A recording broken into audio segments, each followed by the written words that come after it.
चोरी की सजा। हिंदी लोक कथा। एक गांव में एक बूढ़ा किसान अपनी पत्नी के साथ रहता था। उसका एक छोटा सा खेत था।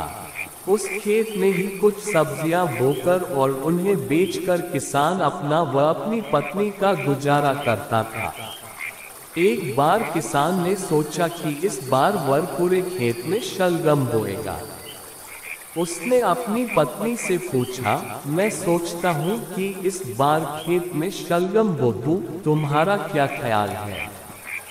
पत्नी ने कहा, शलगम की फसल अच्छी हो गई तब तो हम आराम से रह सकेंगे, वरना भोजन के भी लाले पड़ जाएंगे।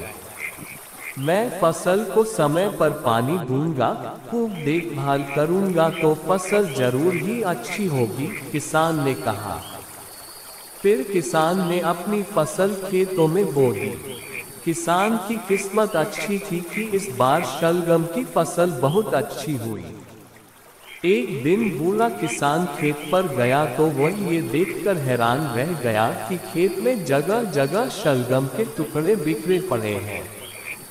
उसने झुककर देखा कि ढेरों शलगम फैली पड़ी है, परंतु सभी के छोटे छोटे टुकड़े बचे पड़े हैं। किसान की समझ में नहीं आया कि यह कैसे हो सकता है। वह सोचने लगा कि यदि कोई आदमी शलगम चुराता तो पूरी ही उठा कर ले जाता।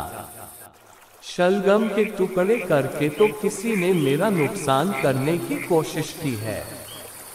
ये काम जरूर किसी दुश्मन का है। ये सोचते सोचते वह घर पहुंच गया और अपनी पत्नी से बोला, मेरी समझ में नहीं आ रहा है कि हमारी दुश्मनी किससे है। उसकी पत्नी बोली, हमारी दुश्मनी तो किसी से नहीं, जरा खुलकर बताओ, बात क्या है?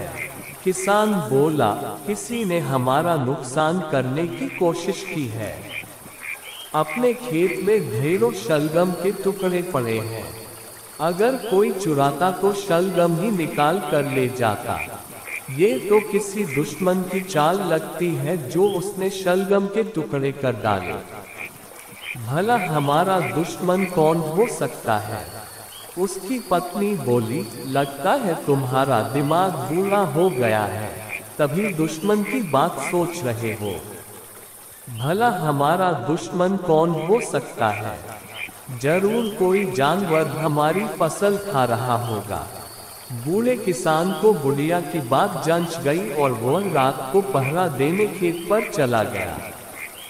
वह हाथ में कुल्हाड़ी लिए खेत के किनारे घास में छिपकर बैठ गया। आधी रात में अचानक भालू आया और शलगम निकालकर कुछ खाने लगा और कुछ फेंकने लगा। किसान ने आप देखा ना ताव, अपनी कुल्हाड़ी जोर से भालू की तरफ मारी। कुल्हाड़ी भालू के पिछले पैर में लगी और उसका एक पैर कटकर गिर गया।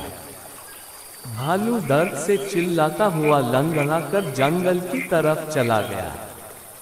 उसके जाने के बाद किसान ने भालू की टांग उठाए और घर पर आ गया। बुढ़िया टांग देखकर खुश हुई। बुढ़िया ने टांग को धोकर उसकी खाल उतार दी। उसके बालों से ऊन बुन लिया और फिर टांग का मांस पकने रख दिया। किसान और पत्नी ने जमकर मांस का आनंद लिया। उधर टांग कटने से परेशान भालू किसान से बदला लेने की सोचने लगा। वह जंगल में गया और एक पेड़ से लकड़ी तोड़कर इसकी चौथी टांग बना ली और थक थक की आवाज के साथ चलने लगा। फिर एक दिन मौका देखकर वह सुबह को किसान के घर पहुंच गया। वह बाहर से गीत गुनगुनाने लगा, मेरी टूटी टांग मुझे तू पहचान, तूने अपाहिज मुझे बनाया, आजा आजा बाहर आजा, मुश्किल में है तेरी जान। भालू की आवाज सुनकर किसान और उसकी पत्नी थर थर कांपने लगे। वे जल्दी से दरवाजा बंद करने दौड़े, परंतु भालू तब तक भीतर आ चुका था। दोनों लोग डरकर अलमारी के भीतर घुस गए। भालू घर में इधर उधर गाना गाता और लंगड़ाता हुआ घूम रहा था। उसकी लकड़ी की टांग खट खट की आवाज कर रही थी। अचानक उसकी लकड़ी की टांग निकल गई और वह अपना संतुलन खो बैठा। भालू घर की सीढ़ियों के पास बने तहखाने में जा गिरा। किसान को जो ही भालू के तहखाने में गिरने की आवाज आई, उसने अलमारी से निकलकर तहखाने का दरवाजा बंद कर दिया। किसान की पत्नी घर के बाहर जाकर शोर मचाने लगी। सारे पड़ोसी इकट्ठा हो गए। सबने मिलकर भालू को मार डाला। अब किसान चैन से रहने लगा।